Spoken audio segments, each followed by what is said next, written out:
शेतकरी मित्रांनो, मी glow green biotech चा प्रतिनिधी. आज मी ग्लो ग्रीन बायोटेकचे रिझल्ट दाखवणार आहोत.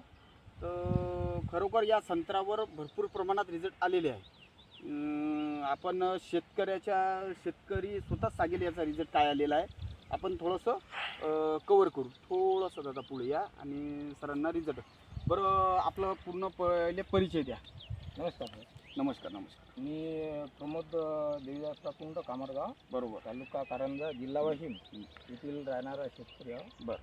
आता ह्या जो संत्रा पाहता तुम्ही, याला पहिल्यांदाच ग्लो ग्रीनची मागील वर्षी ड्रिचिंग झालेली होती. बरं. आणि ह्या वर्षी एक सुरुवातीला फवारणी झालेली आहे ग्लो ग्रीनची. तर हे तुम्ही आता रिझल्ट बघू शकता. बरं, तुम्ही एवढ्या वर्षापासून संत्रा करता प्रमोद भाऊ, हो. या पद्धतीचे रिझल्ट आजपर्यंत भेटले का तुम्हाला? एवढं नाही, आता ह्या वर्षी आता जिकडे तिकडे मी बघत आहो ना, या वर्षी साऱ्याची बोंब आहे. या वर्षी म्हणजे असं म्हणा का बा कुठलेच बगीचे आलेले नाही आहे. आंब्यामध्ये ना मिरग्यामध्ये नाही सर्व बगीचे नासोडा झालेला आहे. तरी हो. तुमचा बगीचा या पद्धतीचा आलेला आहे. पद्धतीचा थोडा म्हणजे पुढे घे त्याने. याला बघितलं तर रासायनिक खत मी कोणतंच दिलेलं नाही, फक्त ग्लो ग्रीनची ड्रिचिंग आणि फवारणी. बघा शेतकरी मित्रांनो, किती जबरदस्त ग्लो ग्रीन बायोटेकचे रिझल्ट आहे. आपण बघू शकता असे जाग्यावर असं म्हणजे झाड पूर्ण लपकून गेलेलं आहे. या पद्धतीचे असे फळं लागलेले आहे. म्हणजे हा आहे ग्लो ग्रीन बायोटेकचा रिझल्ट. बरं, बाकीच्या शेतकऱ्यांना आणखी काय कशावर वापरलेला आहे प्रमोद भाऊ आपण?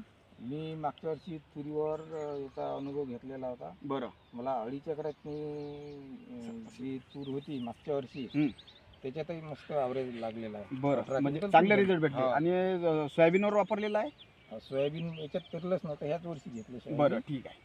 फक्त तुरी पराठी होती मागच्या वर्षी आहे ना? पराठी. पराठीवर कसं वाटलं होतं मागच्या वर्षी? पराठीवर चांगला छान रिझल्ट आहे आता. चांगले रिझल्ट आहे ना? हो. बरं, या वर्षी आता आपण काय करू राहिले या औषधचं? ह्या वर्षी हे जे घेतलेलं आहे ते ड्रिचिंग आणि फवारणी. हे ड्रिचिंग काय कशासाठी करू राहिलो आपण? हे झाड परिपक्व होण्यासाठी, म्हणजे सर्व बुरशी हे ते सगळं बरं, त्याच्यातून ऑलरेडी पूर्ण नाहीशी होईल. आणि तुमचा माल भरपूर प्रमाणात चांगला बनेल, क्वालिटी बाद बनणार, मिठा बनणार. आणि तुमचं झाड पण क्वालिटी बाद राहणार. या पद्धतीच्या हिशोबाने आपण ड्रिचिंग करू राहिलो. ठीक आहे. रिझल्ट ऑलरेडी आपल्याला आलेला आहे. बाकीच्या कास्तकाराला काय सांगता याच्या बऱ्यात? हे आता समोरच आहेत, नाही जे रिझल्ट आहे समोरच दिसूनच राहिला. बरं, बाकीच्यानं वापराव की नाही? वापरायलाच पाहिजे ना. कारण जैविक मध्ये जर एवढं दमदार औषध जर भेटत असेल, 27 घटक वालं म्हणजे zinc, boron, potash, calcium, magnesium, sulphate, हे जर आपल्याला कमी पैशात, म्हणजे आज रासायनिकचा भाव जो झालेला आहे, कमसे कम DAP जरी घ्यायला गेलो तर 1700-1800 रुपये आहे. आपल्याला हे कॅन फक्त 1400 रुपयात भेटू राहिली 10 लिटरची. 1 एकराचा ढोस, म्हणजे आपला कास्तकाराचा खर्च वाचू राहिला.